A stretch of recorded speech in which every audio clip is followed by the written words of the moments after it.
Bonjour Mayan Bandi, bienvenue à Radio 1, bienvenue à notre émission. Tu es présentée comme une éditrice subversive féministe algérienne. C'est assez impressionnant, c'est la première ligne de ta fiche Wikipédia. C'est peut-être vrai. Si, quand on regarde ton parcours, licencié en lettres françaises, donc langue et littérature française, tu as passé un master en édition et métier du livre, et il semble pratiquement tout à fait normal que tu sois actuellement l'éditrice subversive et féministe dont on parle. Alors, je tiens à préciser que cette bio a été écrite en fait par un projet, mais c'est important peut-être de présenter le projet. C'est un groupe d'étudiantes, il me semble, qui ont décidé de faire des biographies de femmes parce que ça manque justement sur les Wikipédia. Il y a beaucoup moins de femmes répertoriées que d'hommes, bien sûr. Et du coup, elles ont écrit cette biographie. Je suis pas sûre pour le subversif, et c'est un peu un truc très impressionnant comme ça, ces mots mis à la suite. Mais c'est vrai qu'avec le temps, peut-être que, en tout cas féministe, c'est clair. Éditrice, subversive, voilà. Mon parcours a mené peut-être à cette définition. Pourtant, c'est un parcours à la base assez classique, comme tu l'as dit, licence de littérature française et francophone, puis le master édition qui était une petite parenthèse dans le cursus universitaire en Algérie, parce que c'est un master qui a duré deux promos, je crois, même pas. Un peu plus, je crois, deux ou trois promos. C'est effectivement une idée géniale, parce que j'y étais aussi, et j'ai trouvé que les gens qui ont été formés ont directement tous eu des carrières plus ou moins intéressantes dans le métier ou pas loin du métier, mais ça prouvait que l'université pouvait oser sur des segments qui étaient tout à fait nouveaux et puis qui sont révélés tout à fait fructueux. C'est vrai que de ma promo, tous ceux qui ont eu le diplôme de master, on a tous fini par travailler chez différentes maisons, à Chehab, l'ENAG, à différents postes aussi. Donc tous, on ne s'est pas retrouvés à faire de l'éditorial. Certains étaient plus dans le commercial. Et c'est sûr qu'en tout cas, la première promo, il y avait une attente. Parce que c'était la première formation qui formait directement à ce secteur. Et aussi, peut-être que ça n'a pas duré parce que la demande était assez restreinte. Mais il serait peut-être temps, parce que là, on parle des années 2010. Donc peut-être que ça serait maintenant nécessaire de relancer ça pour pouvoir redynamiser un peu le secteur. Tout à fait, oui. C'est vrai que c'est un secteur qui a évolué aussi. Je veux dire, on passe du papier au numérique, on a intégré, parce que dans l'édition, il y a énormément de sous-métiers, ou de métiers, d'autres métiers. Quand je dis sous-métiers, je dis des métiers un peu plus précis. Ça va comme tu as dit, l'éditorial, c'est assez large. Le numérique, c'est vraiment, il y a beaucoup d'adaptations en fait dans l'édition. C'est-à-dire, il y a la version papier basique, la première. Puis il y a une version numérique qui peut être faite. Après, il y a justement, on va parler un peu plus tard de la critique et tout, mais c'est aussi comment on accompagne. Ça aussi, c'est des métiers. Comment accompagner les livres une fois qu'ils sont là et qu'ils sont distribués, comment les distribuer, comment en faire parler de ces livres, les diffuser, etc. Et tout ça, c'est des métiers qui sont aussi importants finalement que l'éditorial, si le but, c'est que les livres soient lus. Clairement. Absolument. Je veux dire, ça revient à dire qu'il faut que les formations soient un peu plus pointues et un peu plus en prise sur la réalité du marché du travail. Exactement. Et c'est possible, pas seulement dans l'édition, mais dans toutes les formations que l'université prodigue. Exactement, faire plus précis. Tout à fait. Donc, cette précision, donc toi, tu as fondé Motif, qui est une maison d'édition, ta maison d'édition, motif, tu nous expliqueras pourquoi c'est, et puis qui est assez spécial, je veux dire, c'est de la critique littéraire d'abord, parce que tu as constaté à un moment que ça n'existait pas, que en dehors de l'académie qui en fait peut-être de moins en moins, du journalistique qui passe rapidement sur la chose, qui est presque au niveau de l'annonce de publication, tu as choisi de créer une revue spécialisée qui va assez loin dans la critique littéraire, justement. Justement, alors avant, entre motifs et le master, j'ai eu une expérience en tant qu'employée, en tant qu'éditrice, d'assistante éditoriale et puis éditrice chez une maison d'édition ici en Algérie qui est Balzac. Et durant ces années, je suis restée 6 ou 7 ans, j'ai constaté justement ce manque de ce qui vient après la publication. Il y avait des livres, c'est une maison qui fait beaucoup de littérature, de fiction. Et du coup, les romans existaient. Et j'ai vu, au cours de cette expérience professionnelle, comment, dans la presse, qui était la principale couverture des publications des éditeurs algériens, c'est la presse, c'est les quotidiens. Et je voyais comment, au fur et à mesure des années, comment les pages culture, déjà qui sont des pages culture, donc pas spécialisées, ce pas des pages littéraires, ce pas des pages vraiment consacrées à la littérature, donc c'est des pages où il y a de la danse, du théâtre, du cinéma, etc. Et je voyais à quel point il y en avait de moins en moins, à quel point le calibrage des textes, des critiques sur les livres se rétrécissait de plus en plus. Et du coup, je me disais, oui, mais c'est beaucoup d'efforts de faire des livres, mais après, personne n'en parle, quoi. Et je voyais ça, cette frustration. J'ai souvent tendance à dire que c'est vraiment une somme de frustration qui a fait l'existence ou l'idée de cette revue, qui a donné l'idée de cette revue. C'est parce que moi-même, j'étais frustrée en tant qu'éditrice et avec mes collègues de voir que tous les efforts qu'on fait pour les livres, ça finit par une existence courte et très restreinte en fait en librairie, mais il n'y avait pas de retour. Les écrivains, clairement, ils ont besoin qu'on leur parle de leurs textes, d'avoir des entretiens, de parler de ce qu'ils ont fait, d'avoir des retours du public, etc. et des journalistes. La critique, je pense que c'est très important pour un écrivain de savoir où il se situe, ce qu'en pensent des spécialistes. Donc il n'y avait pas tout ça, il y avait leur frustration, il y avait la frustration aussi des journalistes qui écrivaient pour la presse.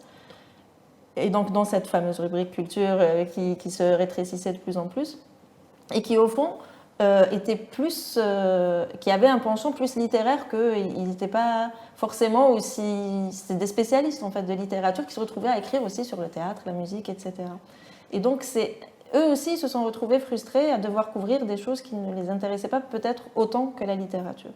Et donc face, c'était vraiment la base de cette idée de faire face, c'était vraiment de réunir ces journalistes qui étaient spécialisés, ou des chercheurs, ou des écrivains même, qui avaient cette même envie de faire de la place à la critique et aux entretiens avec les écrivains, qui est une partie très importante de face, et de les réunir autour de ce projet. Donc c'est une revue bilingue en arabe et en français. Ça, il faudrait que tu nous expliques ensuite comment tu fais pour justement unir entre ces deux langues, donc ces deux univers, parce que tous les francophones ne lisent pas l'arabe, tous les arabophones ne lisent pas en français, mais il existe des gens de plus en plus qui peuvent lire facilement dans les deux langues.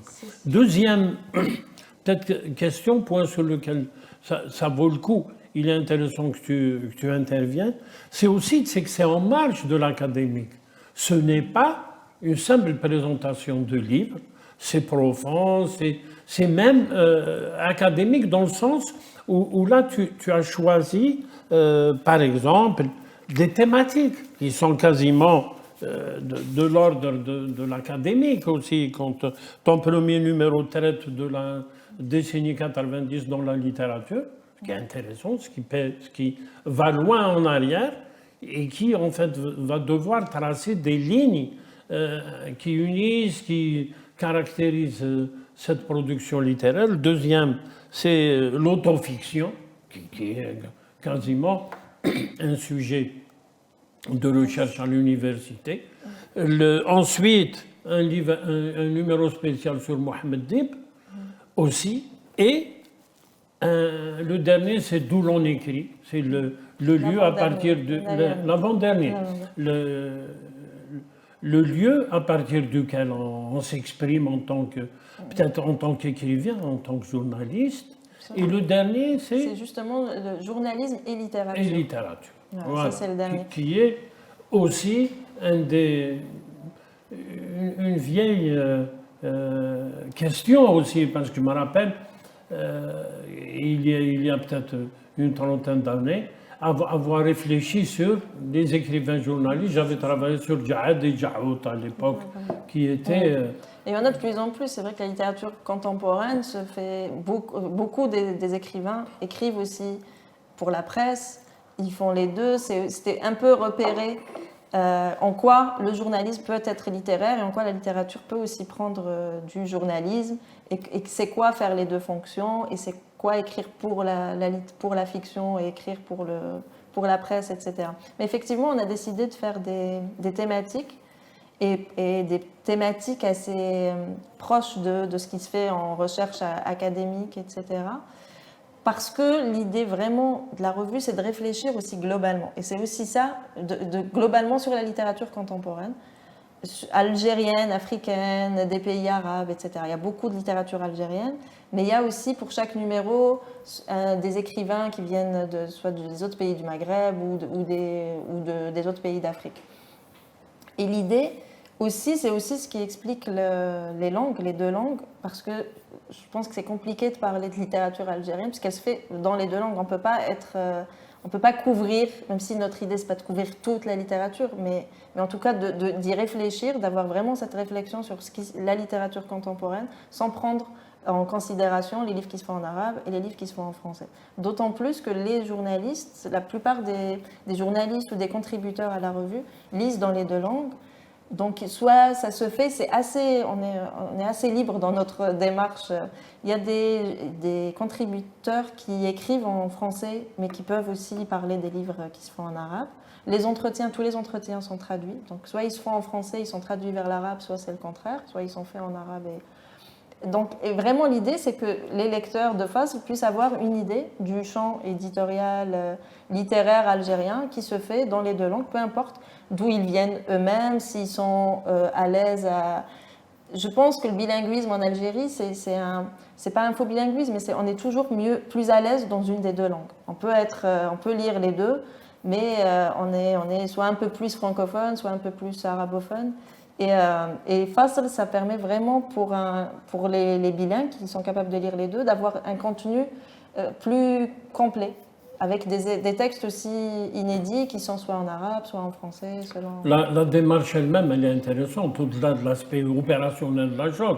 Je veux dire, le fait que l'on puisse trouver de l'arabe dans un livre qu'on a acheté pour le lire en français, c'est déjà quelque chose qui est tentant. Forcément, on finit par...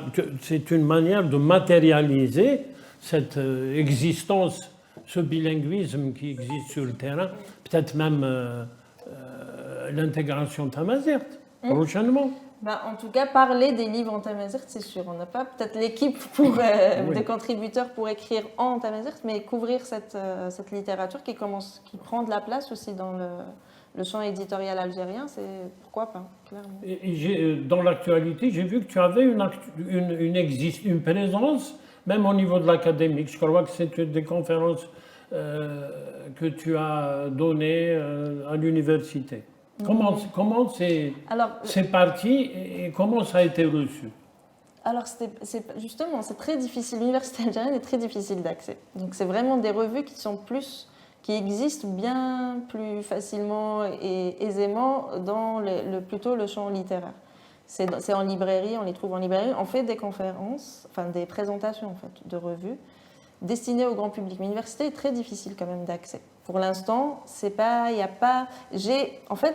l'université, j'ai un contact avec les universités.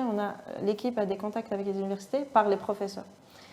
Les professeurs des universités se déplacent beaucoup dans les rencontres qu'on fait autour des revues. Et on parle avec elles, souvent des femmes, on parle avec les professeurs et tout. Et il y a cet échange, elles font tourner la revue au sein de leur groupe d'étudiants, etc. Mais ce n'est pas officiel. On n'est pas encore invité aux universités ni présent dans les bibliothèques. Mais c'est un champ aussi, c'est du temps qu'il faudrait consacrer nous-mêmes à aller voir les universités et à proposer bien plus ce type de collaboration qui fait qu'on pourra présenter les revues vraiment à des amphis d'étudiants, etc. Ce qu'on n'a pas pu encore faire. Moi, je pensais même après, je veux dire, au-delà de la présentation de la revue, c'est aussi présenter un point de vue. Être critique littéraire, gérer une revue de critique littéraire, c'est quand même quelque chose qui devrait ouvrir les portes de l'académie. Je ne sais pas, moi. Je pense à Sartre avec sa revue, je pense à Solers avec sa revue. Ce sont des gens qui étaient ultra présents dans notre formation quand on était étudiant. Et on les vivait plus en tant que directeur de revue qu'écrivain ou critique littéraire. On devrait peut-être faire évoluer cette situation en mettant une certaine pression sur des professeurs qui sont aussi des responsables administratifs ou qui dirigent des équipes de recherche. Et ça vaut vraiment le coup que des étudiants soient instruits de la chose, de l'existence de cette démarche. Clairement, et aussi ça ouvre, je pense, comme perspective, parce que la critique littéraire, même dans les universités de littérature, qu'on connaît bien, c'est pas une perspective à laquelle on pense. Ça reste la recherche au sein de l'université, les perspectives qu'il y a, c'est la recherche au sein de l'université, journalisme peut-être pour certains, mais pas la critique littéraire en soi. Et c'est vrai qu'avoir cet exemple, ça pourrait être bien pour les étudiants. Et les revues, c'est vraiment un espace de réflexion, comme tu dis, vraiment qui a un temps, il y a un rapport au temps dans les revues qui est très important et très intéressant pour moi, parce que c'est vraiment aller en profondeur. Ça va à l'encontre du truc hyper rapide et du net et même finalement de la presse traditionnelle. Parce que la revue, il y a très peu de limites de pages ou de mots. Il n'y a pas un calibrage très précis. On a le temps. On a aussi le temps de faire une revue parce que la périodicité, c'est aussi quelque chose qu'on décide, qu'on choisit. Et du coup, tant qu'on n'a pas un contenu profond et approfondi, etc., on ne publie pas. Donc c'est vrai que c'est très proche de l'université et ça devrait avoir une vie universitaire. C'est aussi, ça devrait même donner une espèce de pérennité à l'existence de la revue. Parce qu'en fait, ton équipe et toi, vous avez choisi un format assez spécifique. Je veux dire, cette revue qui se vend comme un livre, qui est produite comme un livre et qui est produite d'une manière artisanale, qui lui donne un look extrêmement avec lequel on a une espèce de rapport d'intimité parce qu'il est artisanal. On le consomme comme on consomme un produit artisanal, c'est pas n'importe quelle revue. Qu'est-ce qui a fait ce choix et comment est-ce qu'on peut lui garantir une vie dans un environnement où la consommation de livres n'est pas peut-être optimale et à un moment international où le prix du papier a triplé ou quadruplé en 2 ans. C'est sûr que alors le choix il s'est fait sur 2 aspects et ça me permet aussi de revenir un peu sur la création des éditions Motif et du nom aussi, pourquoi ça s'appelle Motif. Quand j'ai choisi ce nom, je me disais, j'aime bien en fait le double sens de ce mot qui porte sur la forme et le fond. Donc il y a les motifs qui ornent, qui décorent, qui sont des motifs visuels qui décorent les choses. Et le motif, qu'est-ce qui motive à faire les choses? Les raisons qui poussent à agir. Les ressorts. Les ressorts, voilà. Et donc j'aimais bien cette idée parce que ça correspondait à ce que je voulais faire avec les éditions Motifs et surtout pour Phase, qui était d'accompagner un contenu, un propos, un fond, du coup, qui me semblait important, intéressant, par une forme aussi qui lui fasse honneur, qui donne envie, parce que c'est un vrai enjeu. Pour un lecteur, on est dans un pays où il y a très peu de lecteurs et il faut aller les chercher. C'est plus possible, ce qui était clair, c'était plus possible de faire des livres et de les laisser vivre comme ça, parce on n'est pas dans un contexte où la lecture est une évidence pour les gens. Donc il faut les attirer, il faut leur donner envie d'aller voir ce qu'il y a dedans, ce qu'il y a dans les ouvrages. Et donc l'esthétique était importante.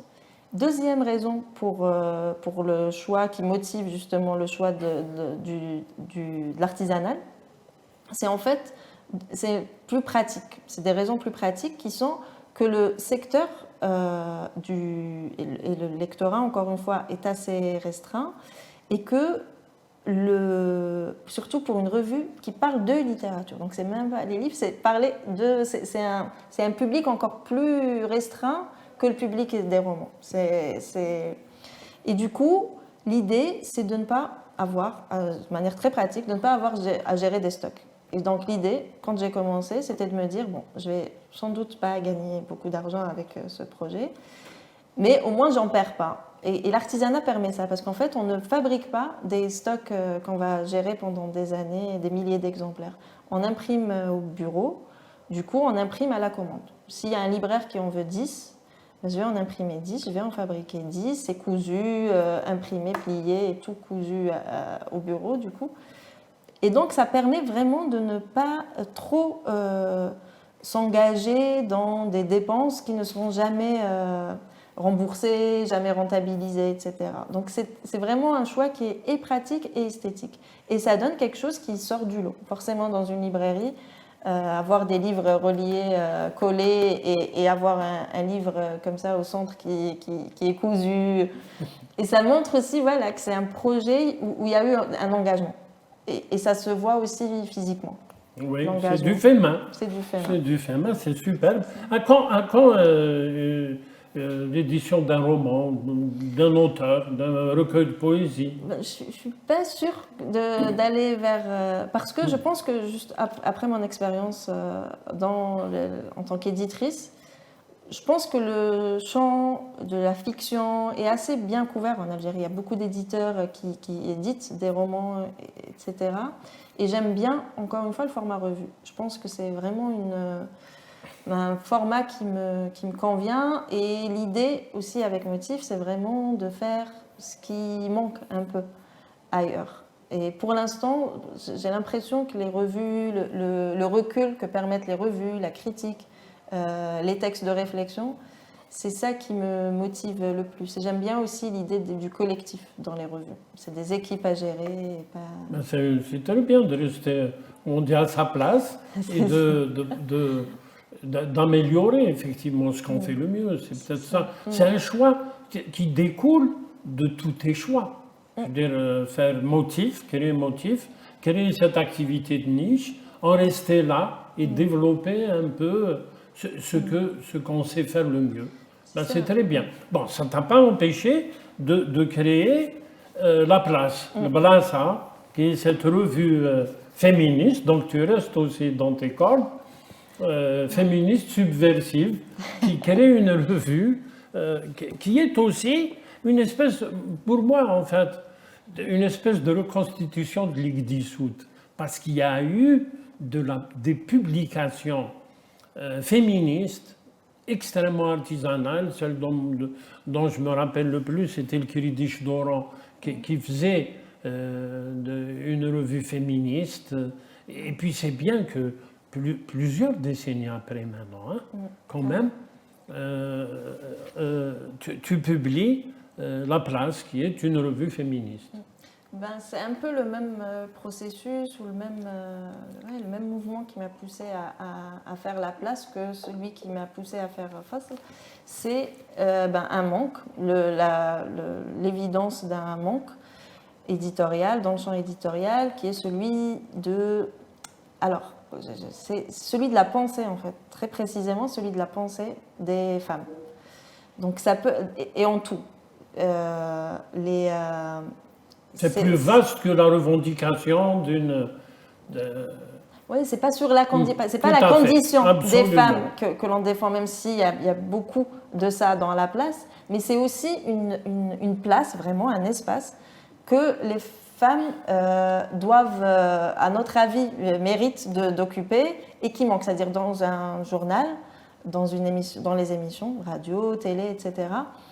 Il y a très peu de femmes qui s'expriment, mais sur tous les sujets, sur la politique, sur l'économie, sur tous ces sujets, on constate qu'il y a un vrai manque. Et aussi que quand il y a quand on daigne donner la parole aux femmes ou donner de l'espace aux femmes, c'est souvent pour parler de de leurs conditions et pas de leur domaine, par exemple, d'expertise. Donc ou de leur le domaine. subversif, il est dans la revendication d'un lieu qui n'est pas, d'une place qui n'est pas celle qu'on veut nous réserver habituellement. Exactement. Oui. Et donc c'est exactement ça qui a fait aussi les rubriques de la revue qui couvrent le champ militant.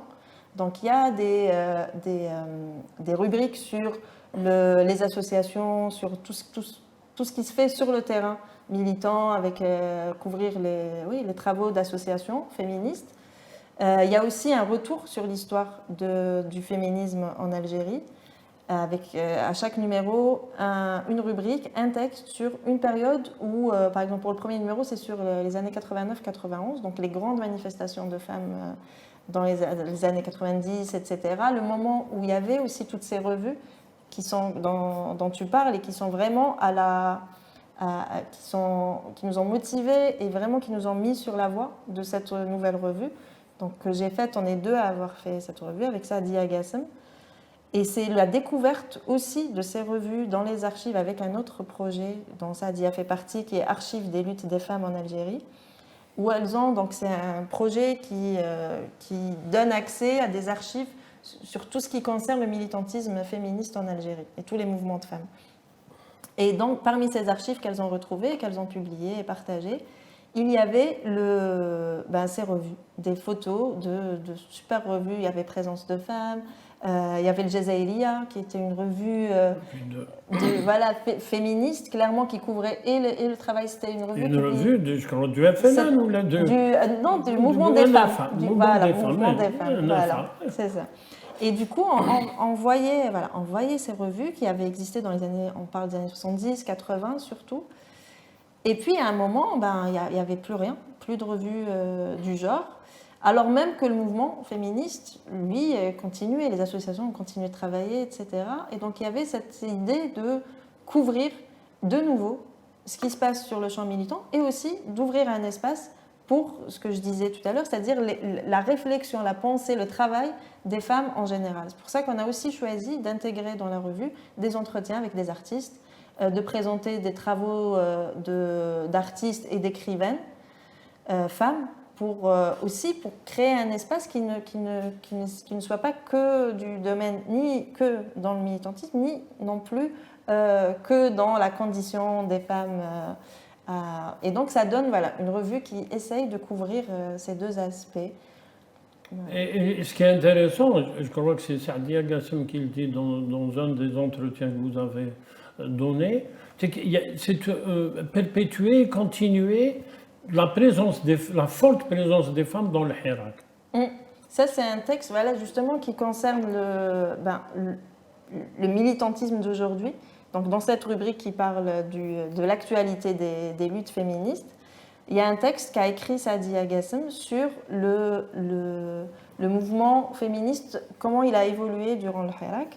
Et donc, ce carré féministe qui a fini par s'imposer durant le Hirak, mais aussi elle revient, c'est comme un reportage très personnel, très subjectif qui est très intéressant et qui revient étape par étape sur comment l'idée même du féminisme a trouvé sa place justement dans ce mouvement global, comment on est passé c'est pas le moment d'abord libération totale et puis on verra et comment ce mouvement a tenu, comment il s'est construit aussi ou reconstruit ou a évolué par rapport à cette donnée qui était le Hirak. C'est un texte vraiment très long et très précis sur toutes les étapes qui ont mené à cette c'est très bien parce que ça nous permet de voir effectivement d'où ça vient et où ça va. Justement, je voudrais qu'on finisse sur cette question. Quel avenir pour Motif, quel avenir pour la place? Quels sont les projets les plus proches? Bah, là, clairement, pour Motif, c'est de continuer des revues. Parce que c'est très bien, les revues, mais c'est aussi très dur, parce que le plus dur dans les revues, c'est de continuer à faire de nouveaux numéros, à pouvoir voilà, se remobiliser à chaque fois. Et donc, l'idée pour Motif, pour les prochaines années, c'est de continuer à faire face tous les 6 mois, si possible, et faire la place une fois par an. Donc, le prochain numéro de la place, ça sera pour mars 2023. On prépare les textes, etc. Et Fasl, ça sera encore peut-être plus tôt, et ça sera un numéro spécial sur Assia Djebal. Numéro Fasl, voilà, spécial. C'est une excellente idée. Je veux dire, Assia Djebal, ça reste quand même l'écrivain phare de la littérature algérienne. Et quand on voit le succès, par exemple, qu'a eu la tournée de Yasmina Khadra. C'est impressionnant quand on voit qu'un écrivain qui passe dans des salles archi-combles où les gens sont quasiment assis par terre. Est-ce que ça redonne du courage, de la foi c'est comme l'effet... C'est comme l'effet Silla aussi. C'est-à-dire que l'édition, voilà, le champ éditorial est hyper compliqué en Algérie, c'est compliqué pour le papier, pour tout, pour le manque de lecteurs et tout. Mais à chaque fois, au Salon du Livre, on se dit, quand on voit le monde, quand on voit les gens acheter, pas juste visiter, mais vraiment acheter des livres, venir avec leur sac, leur cabas, acheter des livres, à chaque fois, on se dit non mais en fait on ne fait pas ça pour rien, il y a vraiment des lecteurs qu'il faut peut-être aller chercher, il faut faciliter en fait l'accès aux livres. Et la tournée d'Yasmina Khadra, c'était un rappel aussi, qui nous rappelle à quel point, voilà, il y a des lecteurs, il faut juste les trouver, leur donner envie d'aller vers les livres qu'on fait, vers les revues qu'on fait. Et c'est juste le moyen, le but, c'est vraiment que les livres rencontrent, c'est que ça. L'édition, c'est que ça, c'est faire en sorte que les livres rencontrent leurs lecteurs. Et c'est des rappels assez motivants des tournées comme Yasmina Khadra, le Salon du Livre. Eh ben, merci d'être à Accès Libre. J'espère qu'Accès Libre va être un des lieux, un des moyens aussi de créer cette rencontre avec le lecteur. Merci beaucoup, Maya Wabat. Merci à vous.